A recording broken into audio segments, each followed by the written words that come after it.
मैं पूरी तरह से टूट चुकी थी। आंसू थे कि रुक ही नहीं रहे थे और मैं भी इन्हें कहाँ रोकना चाह रही थी। एक ऐसा सैलाब जो मुझे दर्द की चुभन से बहुत दूर ले जाए, पर यह चाहकर कब किसी की पूरी हुई है जो मेरी होती। सवालों के घेरे में बंद कर पांव उलझ गए और थम गई मैं। पर सवालों का उत्तर इतना पीड़ादायक होगा, यह अकल्पनीय था। मीना जी, यह निर्णय आसान नहीं है। किसी और की बच्ची को स्वीकारना सहज नहीं है। ऐसा ना हो कि माँ का साया देने की चाह में पिता की उंगली भी छूट जाए। मैं बहुत डरता हूँ, आप फिर सोच लीजिए। पर मैं कहीं भी सशंकित नहीं थी। मेरी ममता तो तभी हिलोरे मारने लगी थी जब रीमा को पहली बार देखा था। दादी की गोद में सिमटी वह दूध मुही बच्ची स्वयं को सुरक्षा के कवच में घेरे हुए थी।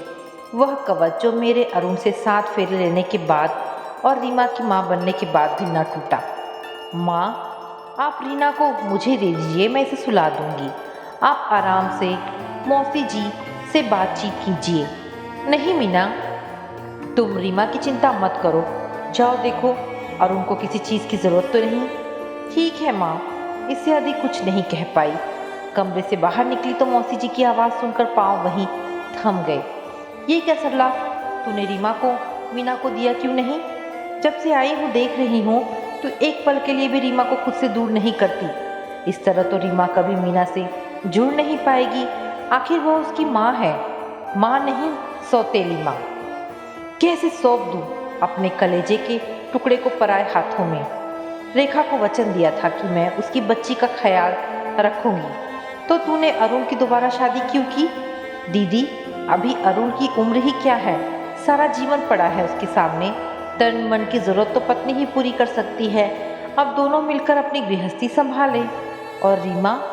ना दीदी, रीमा उनकी जिम्मेदारी नहीं है। उसकी दादी भी मैं और माँ भी मैं। अपनी बच्ची को सौतेलेपन की हर छाया से दूर रखूंगी।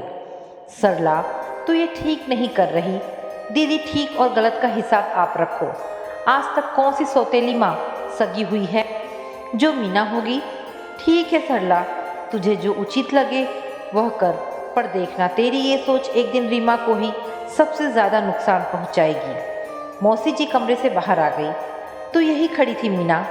मुझे देखकर मौसी जी एक पल को सकपका गई, फिर संभलते हुए बोली, तू परेशान मत हो, समय सब ठीक कर देगा।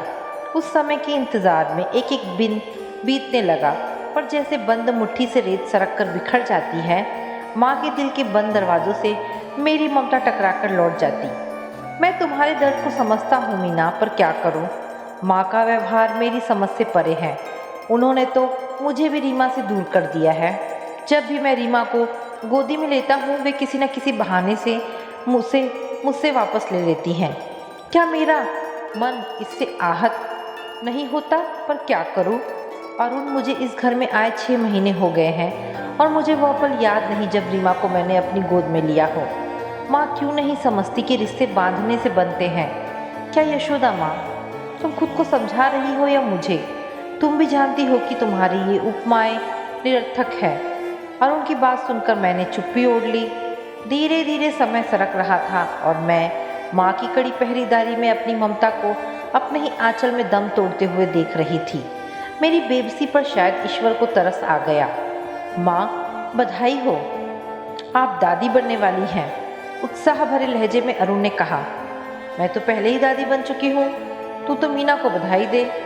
चल, अच्छा हुआ, अब कम से कम मेरी रीमा से झूठी ममता का नाटक तो बंद करेगी। माँ के स्वर की कटुता दीवारों को भेदती हुई मुझ तक पहुंची और एक पल में ही खुशी के रंग स्याह हो गए। राशि अपने जन्म के साथ मेरे लिए ढेर सारी आशाएं भी लाई। अरुण, अब देखना, माँ कितना भी चाहे पर रीमा अपनी बहन से दूर नहीं रह पाएगी। काश ऐसा हो, अरुण ने ठंडे स्वर में कहा। जानती थी मैं कि अरुण का विश्वास डगमगा चुका है। पिछले 3 सालों में उन्होंने अपनी बेटी के पास होते हुए भी दूर होने की पीड़ा को झेला है। खुद को समझाते समझाते अरुण थक चुके हैं। अरुण की माँ को जब मैं समझ पा रही हूँ तो माँ क्यों नहीं? 9 महीने अपने खून से सींचा है उन्होंने अरुण को, फिर क्या अपने बेटे को जाने अनजाने दुख पहुँचा रही हैं? क्या सोच रही हो मीना? राशि कब से रोए जा रही है। I am sorry. मैंने राशि को अरुण की गोद से लेकर सीने से लगा लिया। राशि का स्पर्श मेरे तन और मन को तृप्त कर गया, पर मन का एक कोना अब भी आशा और निराशा के बीच हिचकोले खा रहा था। रीमा बेटा इधर आओ, देखो तुम्हारी छोटी बहन। रीमा राशि को दूर से ही टुकुर टुकुर देख रही थी, पर मेरी आवाज़ में इतनी ताकत कहाँ थी कि वह रीमा को अपने पास बुला सके। रीमा बिना कुछ बोले मुड़ गई और मैं अपनी भावनाओं को शब्दों में पिरो ही नहीं पाई। माँ के जीवन का एकमात्र ध्येय था रीमा को असीम स्नेह देना। क्या कभी ममता भी नुकसानदायक हुई है? यह एक ऐसा सवाल है जिसका जवाब हाँ या ना में देना कठिन है, पर एक बात निश्चिंत है कि अगर ममता अपनी आंखों पर पट्टी बांध ले तो बच्चे के लिए घातक बन जाती है। रीमा की हर चाह उसके बोलने से पहले पूरी कर देना माँ की पहली प्राथमिकता थी। मौसम के ना जाने कितने रंग आते जाते रहे, पर माँ ने घर में एक ऐसी रेखा खींच दी थी कि पतझड़ जाने का नाम ही नहीं ले रहा था, और बसंत को लाने की भरसक कोशिश करती रही, इस सच को भूलकर कि इंसान के लाख चाहने पर भी ऋतुएं प्रकृति की इच्छा से ही बदलती हैं। समय सरकता जा रहा था। अब राशि स्कूल जाने लायक हो गई थी। अरुण राशि का एडमिशन उसी स्कूल में करवाने गए जहां रीमा जाती है। क्या पता दोनों बहनें वहां एक दूसरे के करीब आ जाए। तुम्हें लगता है ऐसा होगा? पर मुझे नहीं लगता कि यह संभव है। माँ ने रीमा को किसी और रिश्ते को पहचानने ही कहाँ दिया है। अरुण की कही गई इसी सच्चाई को मैं झुठला भी नहीं सकती थी। मेरे भीतर एक गहरी ठेस थी कि अगर मैं अरुण के जीवन में नहीं आती तो रीमा अपने पिता से यूं दूर ना होती। इस ग्लानि से मैं तभी मुक्त पा सकती थी जब रीमा हमें अपने जीवन से जोड़ ले, और राशि ही मुझे वह कड़ी नजर आ रही थी, पर यह इच्छा प्रकृति ने ठुकरा दी। मम्मा, दीदी लंच टाइम में मुझसे बात नहीं करती, वे मुझे देखकर चली जाती हैं। मम्मा, दीदी ऐसा क्यों करती हैं? मेरी फ्रेंड की दीदी तो उससे बहुत प्यार करती है, अपना टिफ़िन भी शेयर करती है। दीदी मुझसे गुस्सा क्यों है? क्या समझाऊं, कैसे समझाऊं, समझ नहीं आ रहा था। दीदी आपसे नाराज़ नहीं है बेटा, वे कम बोलती है ना इसीलिए। मेरे इस जवाब को सुनकर राशि कुछ और पूछे बिना किचन में चली गई। अरुण, कल तुम मेरे साथ बाजार चलना, रीमा के लिए कुछ कपड़े लाने हैं। माँ, पिछले महीने ही तो क्या हुआ? बच्ची को पहनने ओढ़ने का शौक है, और तू जो कल राशि के कपड़े लेकर आया है। माँ, नर्सरी क्लास में यूनिफॉर्म नहीं है इसलिए लाना ज़रूरी था, वरना वह तो रीमा के पुराने कपड़े पहनती आ रही है। तो इसमें अनोखी बात कौन सी हो गई? हर छोटा बच्चा बड़े भाई बहन के कपड़े पहनता है। खबरदार जो मेरी बच्ची के साथ भेदभाव करने की कोशिश की। माँ तो सौतेली है ही, अब बाप भी। माँ यह कहते हुए बरामदे में चली गई। अरुण बुद्ध बने माँ को जाते देखते रहे। अरुण, तुम माँ की बात को खामोशी से मान लिया करो।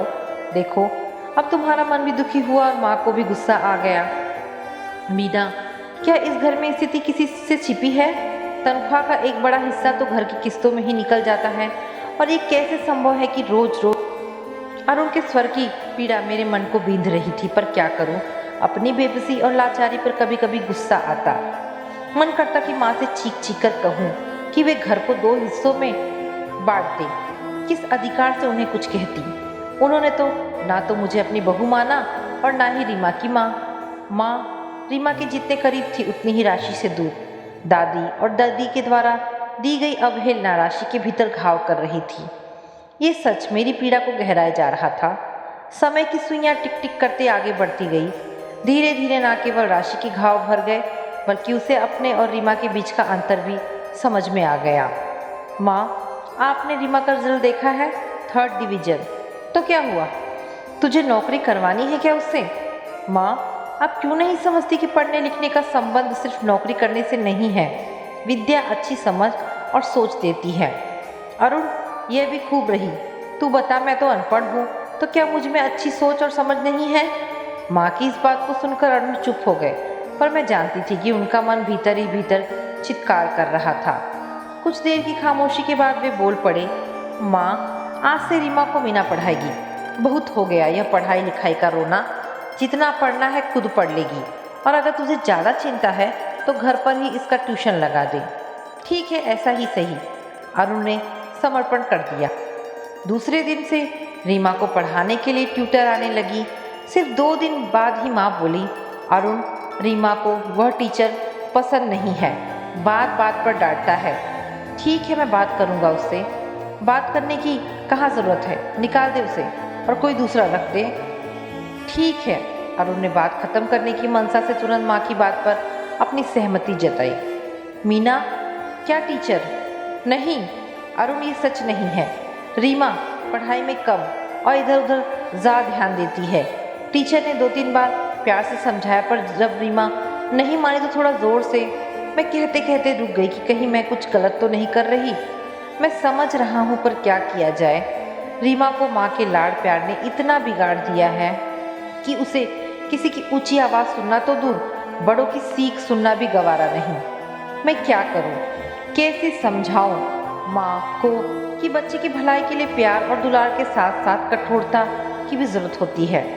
मीना, मैं कैसे भूलूं कि ये वही माँ है जो बचपन में मेरे पढ़ाई ना करने पर पिटाई कर देती थी।